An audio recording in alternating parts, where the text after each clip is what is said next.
colors and wavy lines, but I could go up to it in the museum and go, that is an amazing picture of buildings and a ship and people standing there, and I see an ocean, and then this is that. I could say that, and somebody else could come upon me saying, oh, she's lovely. The woman that's in this painting is absolutely gorgeous. Oh, I just love her.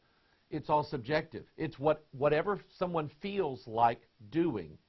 Think about what you hear all through the Old Testament, and everyone did that which was right in his own eyes. Let's create a new paradigm whereby people can be sodomites, perpetual sodomites, and still go to heaven.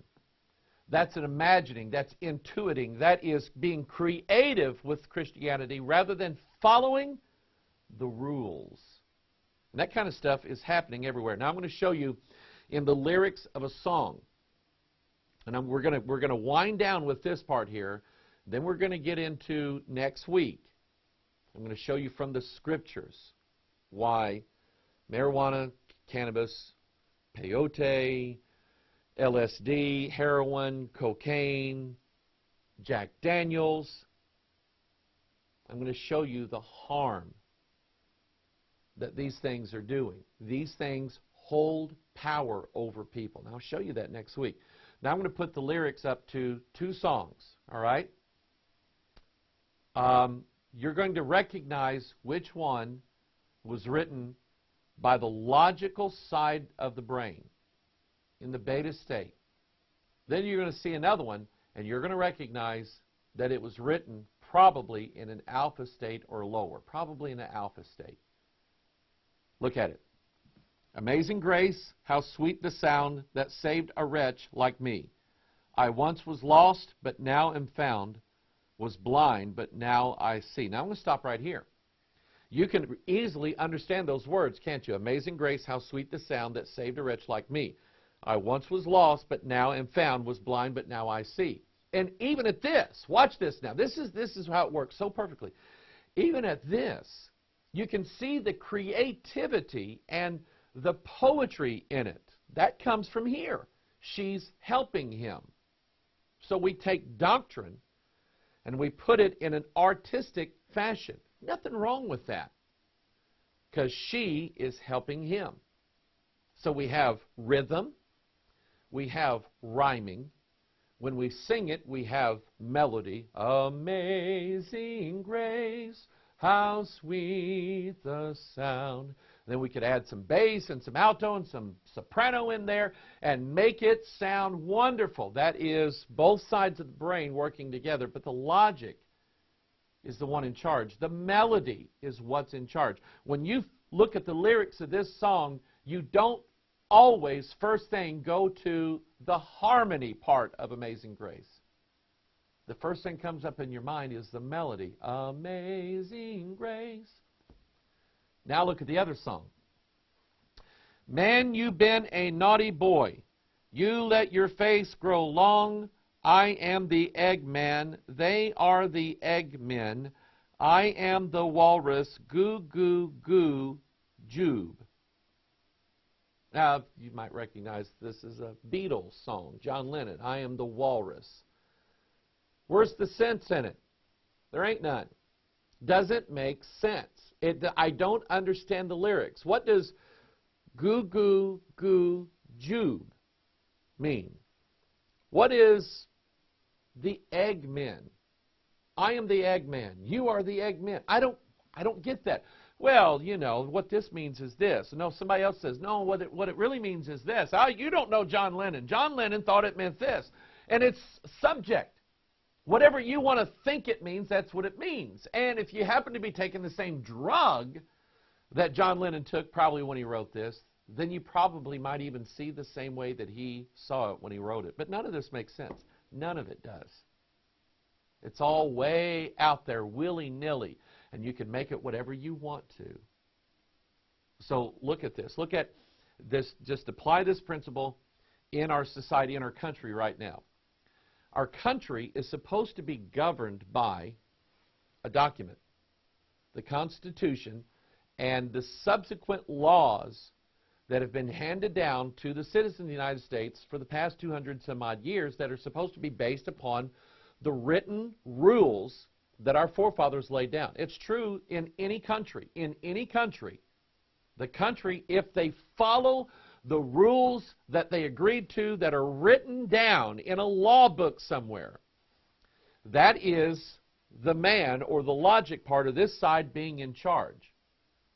Would you want to live in a society where everybody just made up their own laws? Would you want to live that way? Doesn't it make you mad when a judge will take someone who has committed some crime somewhere, some bad crime, and he lets his passions out and he feels sorry for the guy. So I'm only going to give you probation. See, let's say he raped a woman, molested a child or something like that. I'm going to give you probation because I think you're a really good guy. That's kind of what I think. And so I'm going to feel sorry for you. That's the creative part. She doesn't belong on the bench. The judge says, what you did was wrong. We're going to follow the rules. The law says 5 years in prison, 10 years in prison, 15, the rest of your life. The law says execution. That's what we're going to do. You have put that in any realm of life. The logical, yes and no, in and out, up and down, left and right, on and off, part of our brain, part of any society, anything in the world, it has to be that way, including the church. But what happens? With the introduction of New Age techniques in every aspect of life. Remember, when Marilyn Ferguson wrote The Aquarian Conspiracy, she basically said, we're everywhere. We are in the government, we're in the school systems, we're in the colleges, we're in businesses, we're behind pulpits. And we're trying to get people to intuit or imagine their God rather than, it's God, follow the rules in the Bible. When you hear these guys going, oh, you fundamentalists, you've got God in a box. Let him out. Their idea that God is bound up, he's being held prisoner, and we need to let him run free. That's being brought into the church by way of meditation. What is taking over our society in general in this country with the legalization of more and more drugs, we're going to turn from a nation who sees everything as right and wrong to a nation of do whatever you want to. Oh, you two men are in love? You should get married. That's what we're turning into. One has an effect on the other. Let me say this and then we'll close out. Let's say that you know 20 people. Let's outside of a Bible-believing church. You know 20 people outside of a Bible-believing church, all right? Or they're not Christians. Out of those 20, how many of those do you really think probably at some point in their life have said or are saying now, if these guys want to marry, let them go, let them live their own way? You probably know quite a few that way.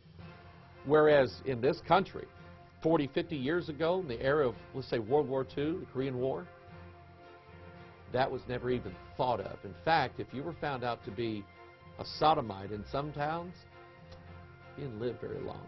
I'm not saying that's right either. I'm just saying that the mentality of a vast majority of Americans was against that kind of wickedness. Not anymore. Because we've been taking drugs for the last 40 years. Now we think differently, don't we? And so next week, I'm going to show you the religion of drugs, the religion of drunkenness. So be ready for that one, all right? Let me leave you with this verse. Be sober, be vigilant, be awake. For your adversary the devil, as a roaring lion, walketh to and fro, seeking whom he may devour. So have your mind right. Put away the drugs, the chemicals, the whiskey, everything like that. Put away all of this stuff and have a sober mind about what's going on in these days. God will bless you. God will give you this word. All right? This is Pastor Mike. God bless you. We will see you next time. Bye-bye.